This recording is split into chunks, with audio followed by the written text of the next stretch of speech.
siswa Taman Kanak-Kanak Happy Holy Kids bergembira lantaran mendapat kunjungan spesial dari Santa Claus yang membawa karung hadiah. Santa datang lebih awal untuk membagikan semangat Natal pada anak-anak di sekolah Happy Holy Kids Makassar sebelum memasuki liburan Natal. Mereka juga mendapatkan kesempatan untuk berfoto dan menerima hadiah dari Santa Claus. Itu Santa kenapa sih datang? Karena bagi hadiah. Banyak hadiah. Ini hari apa? Ini hadiah hari apa?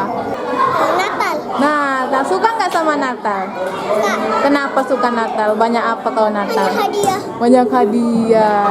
Perayaan Natal ini perayaan Natal sekolah Happy Holy Kids dan dilaksanakan di tanggal ini. Karena besok anak-anak sudah terima rapor dan libur. Mau libur. Kalau untuk kehadiran Santa sendiri, Miss, kenapa alasannya dihadirkan? Sekedar hiburan saja buat anak-anak. Jadi sekedar hiburan, mereka dihadirkan untuk memberi sukacita bagi anak-anak. Pihak sekolah sengaja merayakan Natal lebih awal sebagai ungkapan syukur usai menamatkan semester pertama. Di akhir acara, anak-anak diajak untuk bernyanyi dan menari menyambut Natal dan Tahun Baru. Nila Rustam, Kompas TV Makassar, Sulawesi Selatan.